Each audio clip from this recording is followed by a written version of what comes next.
Thanks for joining us for Eye on New Mexico. I'm Spencer Schott. Now this year, KOB is celebrating 75 years on air. So we're taking this opportunity to look back at the work our station has done all over the years. Now I'm joined now in studio with KOB Special Assignment Reporter Hawker Vanguard. Hawker, thanks for joining us today. Thank you for having me.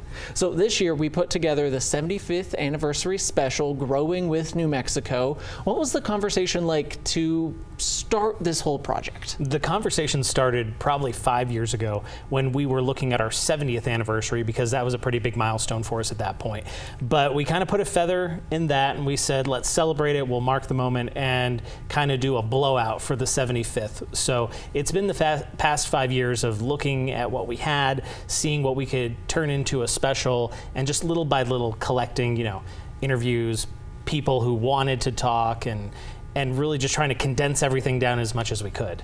Yeah, and that condense, I'm sure, was a lot of work, because how do you even begin compressing 75 years of news and storytelling into just 30 minutes? Well, you first find tapes that actually work still, and the film that actually exists, and really it's not as much as we would think that a television station would have, and this is not just KOB, but most television stations, now that we've gone to digital, it's all either on a DVD, which takes a lot of time to kind of scrub through and see what is on that DVD, or you have stuff that's still just on a 3/4 tape or a beta tape, and we have certain tape decks here that we could work with, but other ones we had to find people who would actually help us dub over that footage into digital means so that we can edit it into the special that everybody saw. Definitely, yeah, lots of digging. So the first part of the special looked at the beginning days of KOB and how New Mexico was introduced to television. Take a look.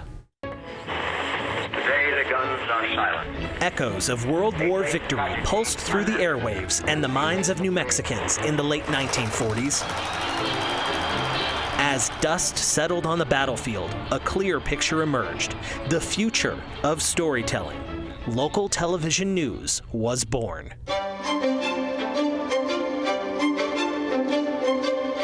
If it wasn't for a visit from NBC President Niles Trammell in September of 1946, KOB would be MIA. Trammell told KOB radio manager Frank Quinn the suits at 30 Rock wanted a coast-to-coast network, and KOB would be one of the first affiliate television stations between St. Louis and the West Coast. KOB launched the night of November 29th, 1948. New Mexicans didn't have to change the channel since there was only one. Variety shows, sports, and newsreels from around the country, all on Channel 4. But our station's founder, Tom Pepperday, felt something was missing. Hello, my name is Tom Doyle. I'm the newscaster on our nightly news show here at KOB TV in Albuquerque, New Mexico. 1951 brought a local connection to New Mexico viewers, with Bob McCoy on weather, Tom Doyle from the anchor desk, and later Something for the Kids with Glenn Campbell and Dick Bill's K-Circle B Time. When we went to KOB, looked at the station, looked at Albuquerque, came back to St. Paul, Minneapolis, Minnesota, and told my dad, you know what, we had to buy this television and radio station. Hubbard Broadcasting purchased KOB in 1957, accelerating the dawn of a technologically charged era of storytelling. Hubbard being Hubbard, they wanted to get us all the latest and greatest toys. You could actually run the processor faster and get the film out more quickly, but it still took 20 or 30 minutes. Video recording and tape brought the news to viewers faster, and Minicam brought those pictures live.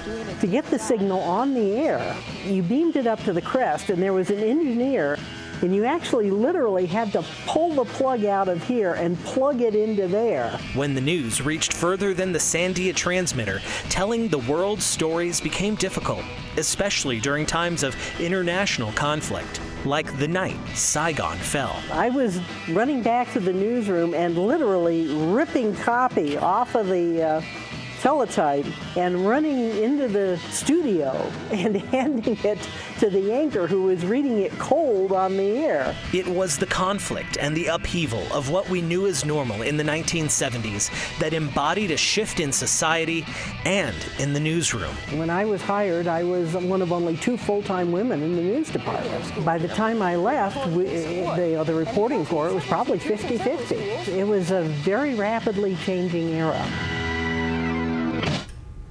Now, there was a lot of archive footage used to put that whole package together. So what was the process like digging through all of that archive footage? It was a lot of phone calls to people like Kim Vesley, who you saw in the package. She used to be Kim Larson before she was married, and she's one of the well-known names of the 70s here at KOB, and one of the people who kept her tapes from back in the day when she was doing her reporter work. Reaching out to them, reaching out to public media sources, people who might have had our news footage from major events that happened in New Mexico, like the New Mexico prison riots and events like that. When we were looking at what we had here in the station, it was a lot of just digging through boxes and finding tapes that people might have misplaced 20 years ago that they didn't know they were leaving for me to be joyous about discovering, that one random piece of footage that you thought you were looking for. But it was a lot of just searching through tapes, not knowing what you were going to find. It was kind of the Forrest Gump moment for me. Like my box of chocolates, I didn't know what I was going to get, popping a tape in, and seeing that it was that one moment that I needed for the special. But it was really kind of a shot in the dark in 9 out of 10 cases of trying to find footage. And then the rest of the time was going through our current archive system and grabbing what we knew we had. And so what was the hardest part of that whole process of the digging? Was it the hard not to know what was in the box, or was it hard having this image in your mind and thinking like, I don't know if I'm going to be able to find this? It was finding creative ways to tell stories where we didn't have video. In the package you saw, there was a lot of moments where we could manipulate photos and take still photographs that we did have and kind of bring them to life. The other part is the technical aspect of things. A lot of what we were finding was on 3/4 inch decks, and those are tapes that are 3/4 inch, thick tapes that don't really fit into current beta decks or a VHS deck. So our friends at PBS New Mexico really stepped up and allowed us to use their production facility where they had some of those older, obsolete pieces of technology, and we hooked up our own gadgets to kind of get that video pulled off of those tapes. And without them, we wouldn't have been able to see a lot of what you saw in that package. Definitely. And so that's a lot of digging, a lot of video that runs through. Is there anything that you found that you really wanted to include, but in the final edit, it just didn't make the cut? There was a lot more Ernest. If anybody watched the special, there was these Ernest commercials, and this was the comedy character from the 80s and 90s. And there were so many just weird and wonky things that KOB did in the 80s and 90s to really promote our local roots with New Mexico, and that included getting Jim Varney, who was the man who played the character Ernest. The promotion stuff that we put out was just something to see now and look at it to see things were really the same then as they are now with different pieces of technology. Just really stressing that we're the station that stands for New Mexico, whether it's in the 80s or 2020s. Yeah, exactly. Definitely. Well, coming up after the break, former KOB4 reporters and anchors come help us celebrate 75 years. Stay tuned.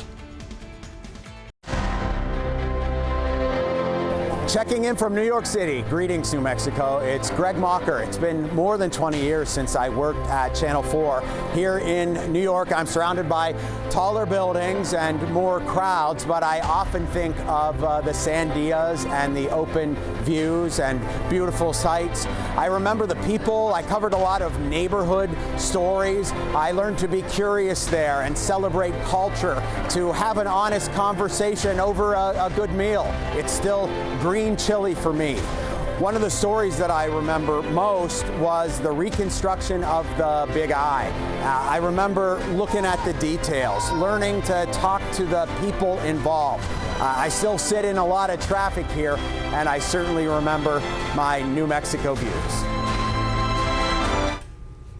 Welcome back to Eye on New Mexico. As you might have guessed from Greg Mocker's message, we are celebrating 75 years by reaching out to former KOB employees. Our special assignment reporter, Hawker Vanguard, did a lot of the legwork finding these interviews. So, Hawker, how did you decide who you reached out to? It was really anybody with an active phone number in the white pages. Like, I kind of had to go old school with this because Facebook is helpful, but getting in touch with somebody on Facebook and getting sent to their message request folder and finding somebody who that they know to tell them, hey, check your messages, Hawker's trying to get a hold of you, that only worked so much. So good old-fashioned phone calls, emails was kind of the way we went with it. it was a lot of convincing for some folks, not in the sense that they didn't want to do it, but it was like, no, I'm taking a different approach to the typical television anniversary that you might see, because we wanted to make it about New Mexico, hence why we called it Growing with New Mexico. So we wanted to hear a lot of the stuff that you heard from Greg, which was when you were here as a reporter or an anchor, you know, what happened to New Mexico, what happened around you that you came to appreciate? Was there one reporter or anchor that you just really had to twist their arm? No, I mean, there was some people who were obviously hard to like pin down because they have such busy schedules, because they moved on to bigger markets and networks, but everybody was so accommodating and welcoming me even into their home in some cases to get these stories captured for them. Definitely. And so as you watch the special, some interviews are wherever they were, like Greg's was out in New York. We had some folks come here in studio. So how did you decide who got the invitation back to KOB4 and who had to do it over Zoom? Most people were willing to just come to KOB. They kind of wanted to make that small pilgrimage back to their journalism homelands, because so many people started their careers here, and others ended their careers here, retiring after decades of service, like Monica, Steve, JP, Tom Joles, Carla Aragon. They all came back to do kind of a reunion on the desk with us, and that was a lot of fun. Definitely. And so yeah, let's take a look at that reunion right now.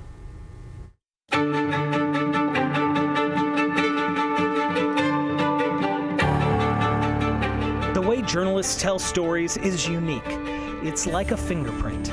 For some, weaving threads of words with sound and picture is passed down. So I had it coming from two different sides of the family, actually. My dad worked at Univision, KLUZ in Albuquerque, and I would go to work with him and I would edit tape to tape.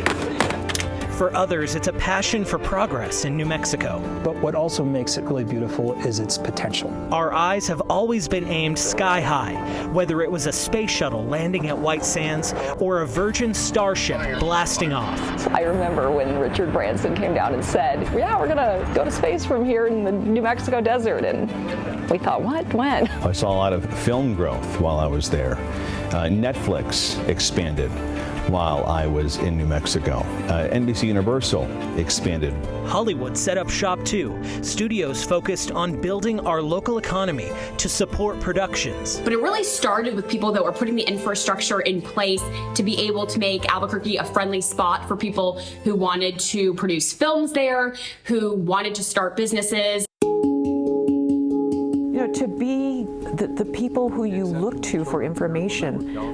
The Cerro Grande fire happened during our watch, and it was one of the first times that we went wall to wall with coverage. We covered stories that allowed us to use technology like Chopper 4, News Star, and Roadrunner to inform the public in times of crisis. But that was the first one that not only was so large that whole cities were evacuated, but I had family members that didn't know if they were going to come back to a home. Out at the evacuation. Reporting from the cornerstone of public service and the greater well-being of our state. I'm so thankful that KOB gave me the platform by hosting Eye on New Mexico to really dig into the topic of suicide prevention and awareness. 4 Investigates delivered time and time again on a promise to dig for the truth. It seemed too incredulous to be true, and yet when we went out, sure enough, it happened exactly how everybody was saying it was happening. Delivering answers with a hunger for information and transparency. Those types of egregious examples of corruption were just, somebody had to do something. And I'm really glad that KOB believed in that story. At that moment, I realized this is why I'm here. This is so fun. And I can remember just taking my camera up, following the ball, and it went right through the net. We celebrated with our community when the triumph couldn't be contained.